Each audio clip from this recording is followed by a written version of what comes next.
మాతృదేవోభవ.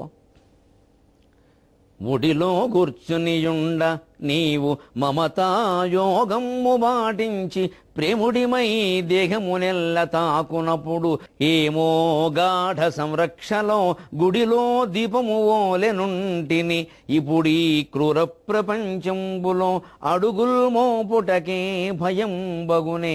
అమ్మా ఎట్లుగా పాడెదో, అమ్మా ఎట్లుగా పాడెదో. ఏబిఎన్ ఆంధ్రజ్యోతి ప్రేక్షక మహాశయులందరికీ నవజీవన వేదం అనే కార్యక్రమంలో 131వ భాగానికి స్వాగతం పలుకుతున్నాం. అపిచేత్సు దురాచారో భజతే మామనన్యభాక్ సాధురేవ సమంతవ్యః సమ్యక్ వ్యవసితో హి సఖా. భగవంతుడు 9వ అధ్యాయం చివరిలో ఒక గొప్ప అభయాన్ని ఇస్తున్నాడు. మేము తప్పు చేశాం, మేము పాపం చేశాం అని భయపడుతూ బాధపడుతూ కూర్చోకండి. అపిచేత్ సుదురాచార, ఎన్ని పాపాలు చేసినా సరే మాం అనన్యభాక్ భజతే, ఈ షరతులు చూసుకోవాలి. ఎన్ని పాపాలు చేసినా సరే భగవంతుడు కాపాడుతాడండి. ఓ శివరాత్రిలో దీపం పెట్టేయండి, ఎక్కడ లేదండి, అది కుదరదండి. అలాంటి మినహాయింపు ఇవ్వడానికి భగవంతుడు ఎన్నికల రాజకీయ నాయకుడు కాదండి. ఎన్నికల్లో వాగ్దానాలు చేసి అధికారానికి వస్తాం, ముందు అనేద్దాం, తర్వాత చూద్దాం, తర్వాత అధికారులు సహకరించలేదని చెబుదాం, అలా ఉండదండి భగవంతుడి దగ్గర. ఆయన ఖచ్చితంగా అంటాడు. ఆడవి గాంధీ అని అసలు అననే అనడు ఆయన. పైగా ఆయనకి అలవి గాంధీ అంటూ ఉండదు. మాం అనన్యభాక్ భజతే స్పష్టంగా చెప్పి, ఇతర చింత లేకుండా నన్ను సేవిస్తున్నాడా లేదా. అంతేగాని జీవితం ఏడాదంతా పాపాలు చేసేసి సారా కంపెనీలు పెట్టేసేసి వ్యాపారాలు చేసేసి దోచేసుకుని ప్రజల్ని ముక్కోటి ఏకాశిలో తిరుపతి వెళ్ళి నేను మొట్టమొదటి దర్శనం చేసుకున్నాను. నీ దర్శనానికి దేవుడు ఏడుస్తూ కూర్చున్నాడు అక్కడ. మన దర్శనానికి నాకు కనపడాడు. పొద్దున్నే వీడు ప్రజలను దోచుకుంటున్నాడు, వీడు వచ్చాడు ఇక్కడికి, ఏడుస్తున్నారు అక్కడ లైన్లో నిలబడి. ప్రజల పాపం రిక్షా వాళ్ళు, ఆటో వాళ్ళును, వాళ్ళు రావట్లేదు, ఆడవాళ్ళు, గర్భిణీ స్త్రీలు వాళ్ళు రావట్లేదు అని వెంకటేశ్వరం బాధపడతాడు ఇలాంటి వాళ్ళని చూసి. ఖచ్చితంగా దెబ్బ ఎక్కడ కొట్టాలి అక్కడ కొడతాడు. ఈ దర్శనం లేదో అయిపోతుంది. రేపు చూసుకోండి, జనవరి 1 ముక్కోటి ఏకాదశి, జనవరి 1 రెండూ కలుస్తున్నాయి. ఇక చూసుకోండి ఎలా ఉంటుందో పరిస్థితి. వెంకటేశ్వరం వెళ్ళిపోవాల్సింది అక్కడి నుంచి తట్టుకోలేక. ప్రధాన దేవాలయాల దేవతలంతా సరిగ్గా అప్పుడే పైన కాన్ఫరెన్స్ పెట్టుకుంటారు, మనకి భూలోకంలో మన బాతనీరు ఎందుకు వచ్చిందని. అబ్బాయి జనవరి 1 ముక్కోటి ఏకాదశి కలిస్తే ఇంకేముంది, అయిపోయినట్టే. మనకందరికీ ఇది ఒక నమ్మకం. పుణ్యతిథి నాడు వెళ్ళి దర్శనం చేసుకుంటే సరిపోయింది. గుడిలోకి నిజంగా వెళ్ళదలుచుకుంటే గుడి ప్రయోజనం మనం పొందాలి అంటే చాలా తక్కువ మంది జనం ఉండేటప్పుడు వెళ్ళాలి. మనం మాత్రమే వెళ్ళాలి. కూడా బలగాలు, శిష్యులు, భక్తులు, బంధువులు పనికిరాదండి. ఇది పూర్తి అహంకారానికి చిహ్నం. మనకెవరో ఎదురు రావాలనుకోవడం, మర్యాదలు, ఇది వ్యక్తి అనుకోకూడదు. దాని అంతటా ఏమైనా జరిగితే వేరే విషయాలు అవన్నీ. ఏవో ప్రభుత్వ మర్యాదల ప్రకారం వారి పద్ధతులు ఏమైనా ఉంటే వారు చేస్తారు. అసలు అదే మనకి సమస్య కాదు. మనం వస్తున్నామని మన శిష్యుడు ముందు ఫోన్ చేయడం, మా గురువుగారు వస్తున్నారండి, ఎవడు వస్తే ఏమిటట, మీ గురువుగారి కంటే చాలా గొప్ప గురువుగారు అనవరం సత్యనారాయణ స్వామి అక్కడ ఉన్నాడు. అక్కడ ఆయనకంటే ఇప్పుడు గురువుగారు ఎక్కువయ్యాడు. ఇక ఈయనకో ముఠ, ఇంక శాసనసభ్యులు సరే సరే, మంత్రులు సరే సరే. పోనీ వారేదో మామూలు, వారేమో ఆధ్యాత్మికవేత్తలు ఇలా తయారవుతున్నారు. కూడా ఓ 100 మందిని వేసుకుని వెళ్ళడం దేనికి? ఇది ఏమన్నా పెళ్ళా పేరంటమా? భగవద్ దర్శనానికి వెళుతున్నాం, ఒక్కరిగానే వెళ్ళాలి. కూడా రాగలిగిన అర్హత కేవలం భార్యకి లేదా భర్తకి మాత్రమే ఉంది, మహా అయితే పిల్లలు. ఎందుకంటే మొత్తం బంధువులు బలగాన్ని వేసుకుని మనం వెళ్ళిపోతే ఒక్కొక్క నాయకుడు ఒక్కొక్కడు ఇంతమంది బంధువులు వేసుకెడితే అక్కడ మరి జనం పెరిగారంటే పెరగరండి. విఐపి పెద్దానికి. ఎందుకు చెబుతున్నాడు అంటే, ముందు దురాచారం మానుకోకుండా సేవించడానికి రావద్దు. మానుకునే ఉద్దేశం నీకుంటే, చేసిన పనికి పశ్చాత్తాపడితే, మాం భజతే అనన్యభాక్, ఇతర వ్యవహారాలన్నీ మానేసి, ముందు చేసే సారా వ్యాపారాలు లాంటివన్నీ మానేసి, దొంగ వ్యాపారాలన్నీ మానేసి, రియల్ ఎస్టేట్లో మింగేయడాలన్నీ మానేసి, ముందు ఇవి మానేయాలి. ఇవేం మానరండి. పైగా అక్కడికి వెళ్ళి మాకు ఇంకా లాభం వచ్చేలా చూడు, ఇంకా ఎంతమందిని మోసం చేద్దామని. అడుక్కు 100 రూపాయలు వేసుకునేవారు, అడుక్కు 500 అయింది, అడుక్కు 1000లోకి వెళ్ళింది. ఇప్పుడు ఇంకా లాభాలు రావాలట. అంటే మొత్తం దేశం దెబ్బ అయిపోవాలి, మనం బాగుండాలి. ఎందుకు బాగుంటుందండి దేశం? వాళ్ళని ఎందుకు కురుస్తాయండి? విరాట పర్వం చదవడం కాదండి, వీధికి పట్టిన సారా కొట్లు మూసేస్తే వాళ్ళని కురుస్తాయి. విరాట పర్వం చదవడం కాదు. చేసే వంకర పనులన్నీ చేసేసి విరాట పర్వాలు, సుందరకాండాలు చదువుతుంటే వాళ్ళని కురుస్తాయి. దేవుడు వెర్రివాడి కింద కనపడుతున్నాడా? దుర్మార్గాలు మానేయాలి, దురాచారాలు మానేయాలి, ప్లాస్టిక్ సంచుల వాడకాలు విపరీతంగా వాడడాలు మానేయాలి. నీళ్లు వృధా చేయడం మానేయాలి. ప్రకృతిని ఆరాధించడం, ప్రకృతిని ప్రేమించడం ప్రారంభించాలి. ప్రకృతిని ప్రేమించాలి, పూజించడం కాదు, ప్రకృతిని ప్రేమించాలి. ఒక మొక్కకి ఒక ఆకు రాలింది అంటే మన చేతి వేలు తెగినంత బాధపడాలి. అప్పుడు దేవుడు కరుణిస్తాడు. ఎందుకంటే ఆ మొక్క ఆకు కూడా భగవంతుడికి సమానమే. నమే ద్వేష్యోస్తి న ప్రియ. మనకి మన కొడుకు మనకి ముఖ్యం, ఆ మొక్కకి ఆకు ముఖ్యం. ఆ చిగురాకు మనం గిల్లేశాం, ఆ పువ్వు మనం కోసేశాం, మొక్క బాధపడుతోంది. మన పిల్లల్ని ఎత్తుకుపోతే మనం బాధపడం. అవి గొప్పవి, అవన్నీ వాడకం కోసమే పుట్టే, దేవుడు పూజ కోసమే పువ్వులు పుట్టే, ఇవన్నీ మనం కనిపెట్టిన సిద్ధాంతాలు. ఏ పువ్వు ఏ మొక్క ఆ మాట చెప్పలేదు, వేదంలో ఎక్కడా లేదు అది. ఇవన్నీ మనం కనిపెట్టాం సిద్ధాంతాలు. అన్నీ మన కోసమే పుట్టాయి, మనకు అవసరం కాబట్టి అవన్నీ పుట్టాయి, మనం పుట్టించాం ఇవన్నీ. ఇది కూడా తప్పే. ఎంత దురాచారుడైనా ఎప్పుడండి, దయచేసి కథలు విని మోసపోవద్దు. గుణనిధి కథ, నిగమశర్మ కథ లాంటివి ఉన్నాయి. పాండురంగ మహత్యం కావ్యంలో నిగమశర్మ, కాశీఖండంలో గుణనిధి. ఇది బాగా శివరాత్రికి ఇతరత్ర ప్రచారాల్లోకి వచ్చేసరికి ఎన్ని చేసినా ఒక శివరాత్రి నాడు ఓ దీపం పెట్టేస్తే అది కూడా గుణనిధి. ఎంత అదృష్టవంతుడమ్మా, ఎంత దుర్మార్గుడండి వాడు. తల్లి తండ్రిని ఏడిపించుకుతున్నాడు. ఆ కన్న తల్లి వాడి కారణంగా రోడ్డు బాలయ్యిందండి. ఈ యజ్ఞదత్తుడైనటువంటి బ్రాహ్మణుడు భార్యతో, కొడుకుతో పాటు భార్యను కూడా గంటేశాడు. నువ్వే ఈ కొడుకుని ఎలా పాటు చేసావని. ఈ కొడుకు కారణంగా కన్నతల్లి వీధి పాలైంది. శ్రీనాథుల వారు ఆ తల్లి ఏమైందో ఎక్కడా చెప్పడు. వారికి స్త్రీలు అక్కర్లేదు, వేరే దానికి కావాలి వారికి స్త్రీలు, లేదా స్త్రీల వ్యక్తిత్వాలు వారికి అక్కర్లా, వారిది వేరే కథ. ఆవిడ ఏమైందో చెప్పడం అక్కడతో కథ ముగించేశాడు. అంటే ఊరికి స్త్రీ పాత్ర, భర్తకి భార్య, కొడుకు తల్లి, ఇంకేం లేదనమాట అక్కడ. ఈ కొడుకును మాత్రం మహానుభావుని చేశాడు. వాడు ఏదో శివరాత్రి నాడు వెళ్ళాట, దొంగతనం చేశాట. అది కూడా అదో నైవేద్యం పట్టుకున్నట్ట. అక్కడేమో దీపం ఆరిపోతే చొక్కా చింపి వెలిగించాడు. వెలిగించక ఏమిటి చేస్తాడు దొంగతనం కోసం. వాడు చివరికి వెళ్ళిపోతుంటే ఎవరో భక్తుడు కొట్టారట. వెంటనే వాడికి మోక్షం వచ్చింది. గ్రంథం చూడండి, మోక్షం రాలేదు, అబద్ధ ప్రచారం జరుగుతోంది. మోక్షం రాలేదు. శివుడు అంత లోకు మనిషి కాదు. గుణనిధికి మోక్షం ఇవ్వలేదు. అక్కడి నుంచి కథ చెప్పరు. శివరాత్రితో అయిపోయింది, ముగించేస్తారు శివరాత్రి మహత్యం. ఇక మనం 364 రోజులు పేకాట, తాగుడు, రకరకాల వ్యసనాలకు లోని శివరాత్రి నాడు మాత్రం నమశివాయ నమశివాయ. శివుడు ఎంత లోకువైపోయాడండి. భజితే మాం అనన్యభాక్. అనన్యభాక్కుగా ఆయన్ని భజించే అవకాశం మాత్రమే గుణనిధికి ఇచ్చాడు. గ్రంథం చదవండి జాగ్రత్తగా. స్కంద పురాణం కానీ కాశీఖండం కానీ చదవకుండా మాట్లాడితే ఎలాగా? ఏమీ అక్క లేకుండా 2 పెట్టకథలు పట్టుకుని అడ్డు లేకుండా వాగుతూ ఉంటే ఆయన పండితుడు. మన దౌర్భాగ్యం ఇది. ఒక్క పద్యం ఉండదు, ఒక శ్లోకం ఉండదు, దానికి ప్రమాణం ఉండదు ఎక్కడ చెప్పేదానికి. వాగడమే ఊరికే, అది మనకి ప్రమాణం. ఎంతసేపు మాట్లాడారు, అర్థం కేపు రికార్డు ఇంకా ఎక్కువసేపు మాట్లాడుతుంది. పెద్ద విషయం అది. అందులో ఏముంది చెప్పేది? ఇదే దీపం పెట్టి ఎలా అయిపోతుందండి. అక్కడ లేదు, కథలో అది లేదు. స్పష్టంగా గుణనిధిని కైలాసానికి కూడా రానివ్వలేదు. చూసుకోండి కదా. ఆపేసి కళింగరాజుగా జన్మించే అవకాశం ఇచ్చాడు గుణనిధికి. అలా జన్మించాక ఈ పూర్వజన్మలో చేసిన సంస్కారపు వాసన ఉండడం వల్ల అది కలిగించాడు. అదే భజతే మాం అనన్యభాక్. పొరపాటున శివరాత్రి నాడైనా గుళ్ళోకి వెళ్ళడం వల్ల, ప్రసాదం కేసి చూడడం వల్ల, దేవుణ్ణి చూడడం వల్ల, అంతకుముందు వారం రోజులుగా ఉపవాసం ఉండడం వల్ల వీడికి కలిగిన ఫలితం ఏమిటంటే ఉత్తమ జన్మ. అంటే మంచి పని చేసుకునే అవకాశం ఇచ్చాడు. మోక్షం ఇవ్వలేదు, కైలాసం ఇవ్వలేదు. అజ్ఞానంలో పడకూడదు. కళింగరాజుగా పుట్టాక జన్మాంతర సంస్కారం చేత రోజూ శివధ్యానం, రోజూ శివ ప్రార్థన, అద్భుతమైన పరిపాలన, ఆ పైన ప్రతి దేవాలయంలో దీపారాధన, ఇన్ని గొప్ప కార్యక్రమాలు చేపట్టాడు. అది కథ. అద్భుత రహస్యాలు ఆవిష్కరిస్తున్నా నాకు దాచుకోవడం తెలియదు. పవిత్రమైన భారతీయ సంస్కృతి, ఉపనిషత్ సంస్కృతి జనంలోకి వెళ్ళాలి. ఉప్పు ఊరగాయ పిచ్చి మాటలు కాదు వెళ్ళాలి. గుణనిధి కళింగ మహారాజుగా పుట్టాక, జీవితం అంతా సత్యవ్రతాన్ని పాటించాక, ధర్మంగా పరిపాలన చేశాక, ఎక్కడ ఏ ఆలయంలో కూడా దీపారాధన దేని దేవాలయం ఉండొద్దన్నాడు. ఎంత గొప్పవాడండి.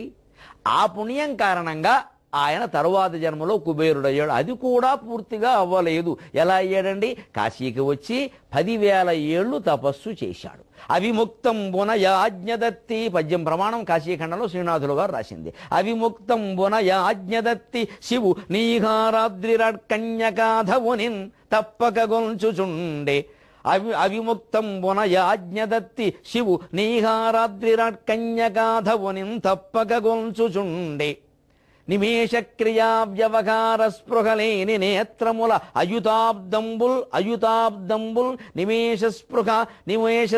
నిమేష క్రియా వ్యవహార స్పృహలేని నేత్రముల నిమేషక్రియా వ్యవహార స్పృహలేని నేత్రముల అవిముక్తంబున యాజ్ఞదత్తి శివు నీహారాద్రిరకన్యకాధవుని తప్పక చూచుచుండి అయుతాబ్దంబుల్ నిమేషక్రియా వ్యవహార స్పృహలేని నేత్రముల చర్మాస్థుల్ శిరావల్లరి నివహంబుల్ పరిశుష్కముల్గా చర్మాస్థుల్ శిరావల్లరి నివహంబుల్ పరిశుష్కముల్గా అభివర్ణింపంగ త్రైలోక్యమున్ నమ శివాభ్యాం నవయౌవనాభ్యాం పరస్పరాశ్లిష్ట వపుర్ధరాభ్యాం నగేంద్ర కన్యా వృషకేతనాభ్యాం నమో నమ శంకర పార్వతీభ్యాం. గుణనిధిగా పుట్టాడా? నానా ఏడుపులు ఏడిపించి తల్లిని తండ్రిని భ్రష్టు పట్టించినందుకు భగవంతుడు వాడికి ఒక అవకాశం, ఉత్తమ జన్మ ఇచ్చాడు తప్పితే మోక్షం వేళ వాడు నీ పాటు నువ్వు పడమన్నాడు. రాజరకం చేశాడు, పరిపాలన చేశాడు, రాజ్యాంతే నరకం ధ్రువం ఇవన్నీ అనుభవించాడు. ఆ యుగంలో మళ్ళీ ఆ అవతారంలో మళ్ళీ ఆ జన్మలో జ్ఞానంతో కాస్త ప్రవర్తించడం వల్ల, మంచి పనులు చేయడం వల్ల, పరిపాలన బాగా చేయడం వల్ల కాశీలో తపస్సు కూడా చేశాడు. తర్వాత ఎన్ని వేల ఏళ్ళు? 10,000 ఏళ్ళు. 10,000 ఏళ్ళు తపస్సు చేస్తే యాజ్ఞదత్తి శివు నీహారాద్రిరాట్ కన్యకాధవుని మంచుకొండ అల్లుడైనటువంటి పరమేశ్వరుని పూజిస్తే ఎన్ని సంవత్సరాలు? అయుత అబ్దంబులు. అయుత అంటే 10,000 ఏళ్ళు తపస్సు చేస్తే అప్పుడు ఆయన కనిపించాడు. ఇది రెప్పలు వాల్చకుండా చేసి నిమేషక్రియా వ్యవహార స్పృహలైన నేత్రములు, రెప్పపాటు కూడా లేకుండా చేసేట తపస్సు. చర్మాస్తులు శిరావల్లరి చర్మం, ఎముకలు, పుపుసెసరలు, ధమనులు అన్నీ ఎండిపోయేట. 3 లోకాలు ఆశ్చర్యపోయాట. అంత తపస్సు చేస్తే పార్వతీ పరమేశ్వరుడు దర్శనమైంది. దీపం పెడితే కైలాసానికి వెళ్ళేటంటారేటండి? అర్థం లేకుండా వెళ్ళటండి. అలాగా కైలాసం ఏమన్నా సినిమా స్టాండ్, ఆర్టీసీ బస్ స్టాండా, సినిమా టాకీసా? 10,000 ఏళ్ళు తపస్సు చేస్తే అప్పుడు కూడా శివుడు ప్రత్యక్షం అయ్యాక వీడి బుద్ధి బంగారంగాను. పార్వతీదేవిని చూసి అసూయపడ్డాడు ఈ పెద్ద మనిషి. కాశీఖండం చదువుకోండి. అదేమిటి? ఆవిడెవరో శివుడికి బాగా దగ్గరగా అలా రాసుకుంటూ నిలబడి, వాళ్ళ ఆవిడ నిలబడదేమిటి? రాసుకుంటూ నిలబడింది ఏమిటి విచిత్రంగాను?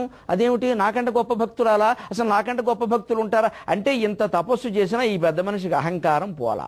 అందుకే నేను తరచు చెబుతూ ఉంటా, మీరు ఏం వ్రతాలు చేయండి, ఏం పూజలు చేయండి, ఏం మార్చుకున్నా అంకెలు మార్చి, అక్షరాలు మార్చి, దండలు మార్చి, పూసలు మార్చి ఉపయోగం లేదు. బుద్ధి మార్చుకోవాల్సిందే. దానికి ఉపాయం లేదు. మనం మార్చుకోవలసింది. మంత్రాల వల్ల, మహిమల వల్ల బుద్ధులు మారవు. మానసికమైన చింతన వల్లే మారతాయి. మనం చేసే తప్పు గురించి మనం ఆలోచించుకోవాల్సిందే. ఆ బుద్ధి మారలేదు. పార్వతీదేవిని చూసి అసూయ. ఇంత జ్ఞానం ఉన్నవాడికి, ఇన్నాళ్ళు బతికిన వాడికి పక్కన పార్వతీదేవి ఉంటుందని తెలీదా? ఆవిడ 16 ఏళ్ళ అమ్మాయిలో, మరి లేకపోతే వీళ్ళ మామగారిలా ముసలావిడలా ఉంటుంది ఆవిడ, లలితాదేవి. ఆవిడ ఎప్పుడు నిత్య యౌవన అలా ఉంది. ఈవిడెవరు? శివుడికి ఇంట్రెస్ట్ ఏమిటి? ఈ మామూలు మనిషిని ఆలోచించాడు. శివుడు వరం ఇచ్చిన, పార్వతి వరం ఇలా గ్రంథం చదువుకోండి. నువ్వు కుబేరుడైతే అవుతావు మా ఆయన మాట ప్రకారం. ఆయన మాటకి విలువడం నాకు అలవాటు, ఎందుకంటే నా మాటకు ఆయన విలువిస్తాడు. మా దాంపత్యం అటువంటిది. కానీ నాకేసి వంకర కళ్ళతో చూశావు, వేరే భావంతో చూశావు, అందుకని గుడ్డిగా అయిపోవడం ఖాయమని చెప్పింది. ఇన్ని కోట్ల శ్రీ వెంకటేశ్వర స్వామికి అప్పియగలిగే స్తోమత ఉన్నటువంటి గుణనిధి కుబేరుడికి ఒక కన్ను గుడ్డి, గవ్వ, పైగా ఇలా గొడగడగడ తిరుగుతూ ఉంటుంది గుండ్రంగా అటు ఇటు పైకి. ఏమి కర్మండిది? భోగం ఉన్న భాగ్యం లేకపోవడం అంటే అది. ఎన్ని వైద్యాలు చేయించుకున్నా పోల. భగవంతుడు ఏం చేశాడు? అపిచేత్సు దురాచారం భజతే మామనన్యభాక్ సాధురేవ సమంతవ్య సమ్యక్ వ్యవచితో హి సహ.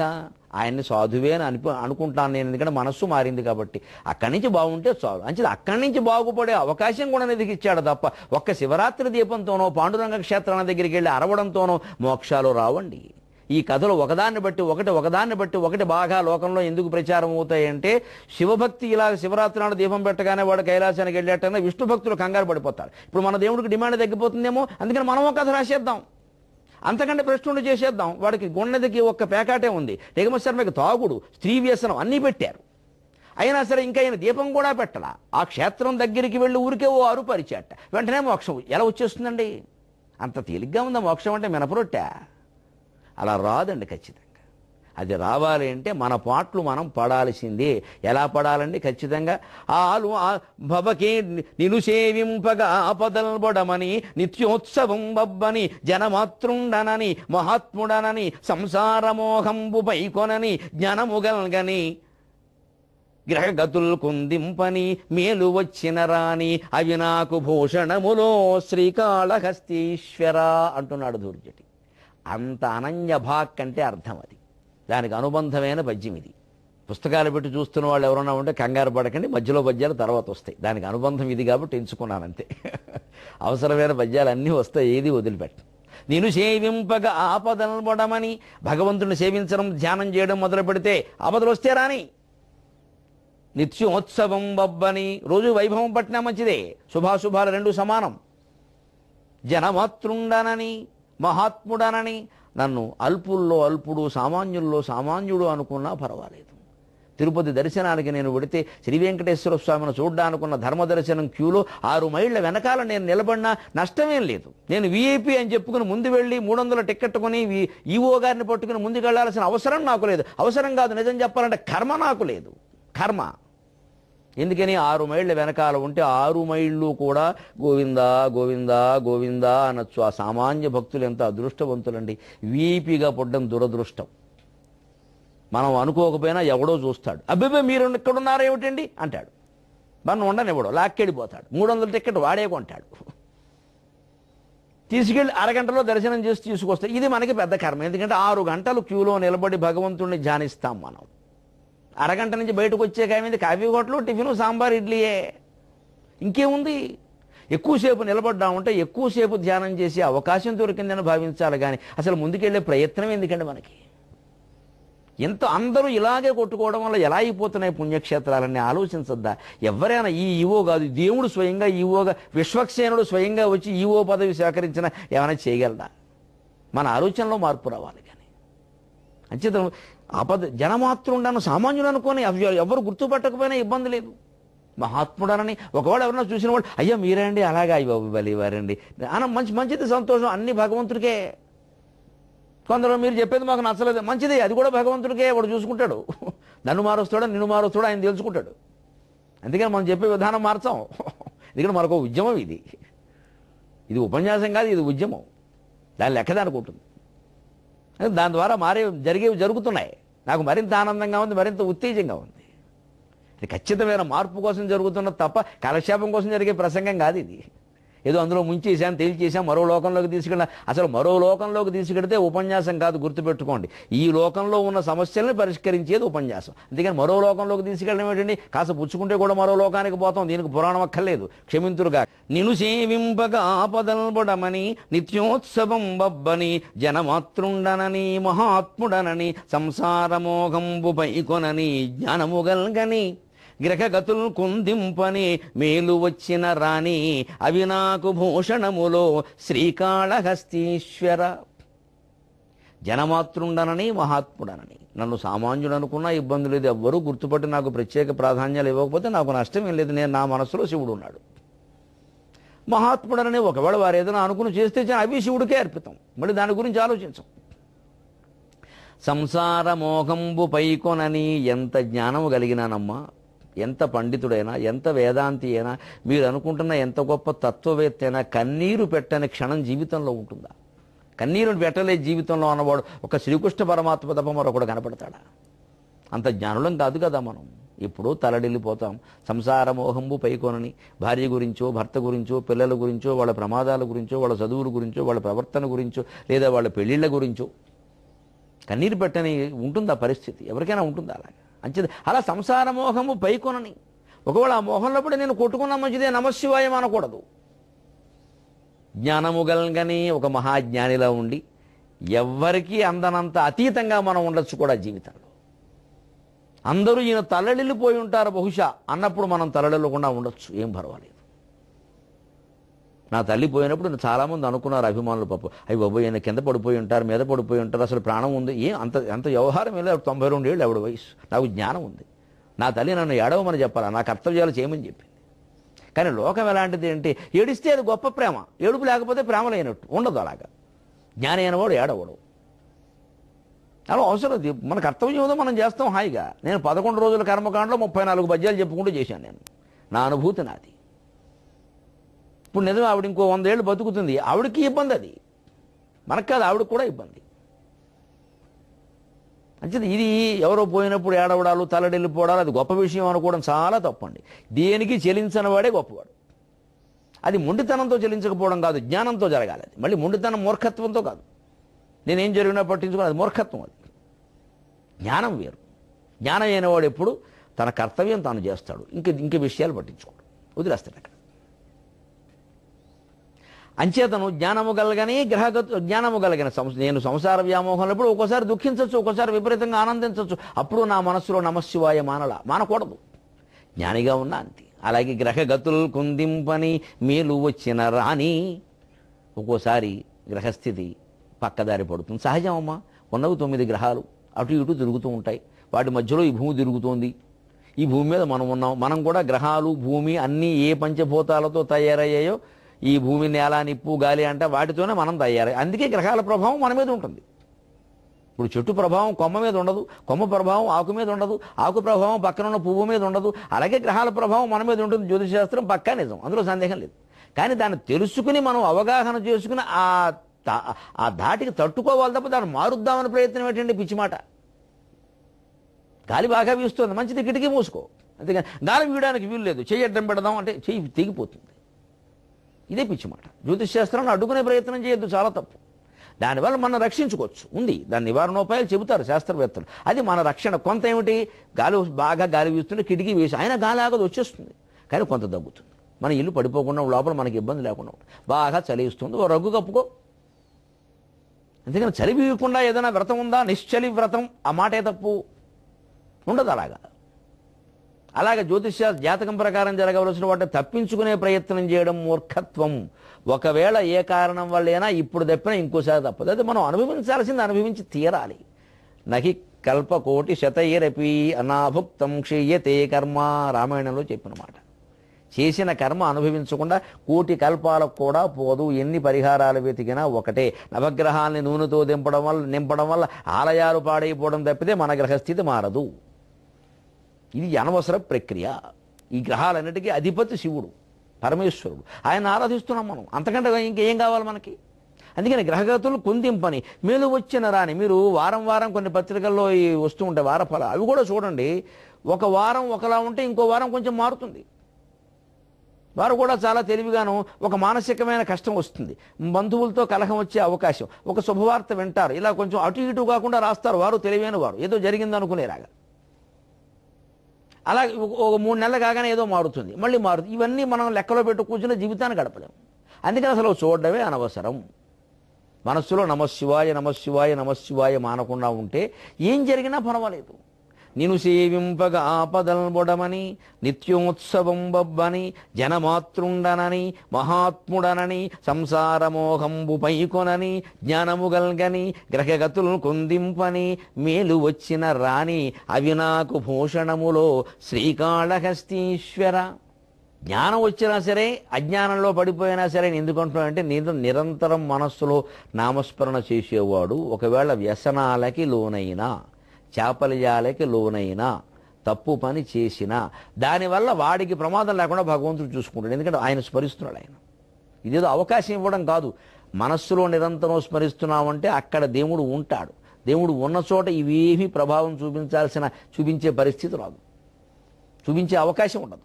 ఎందుకంటే పోలీసులు ఉన్న చోట ప్రత్యక్షంగా పోలీసులు నిలబడి ఉంటే దొంగతనం జరిగే అవకాశం ఎందుకు ఉంటుంది?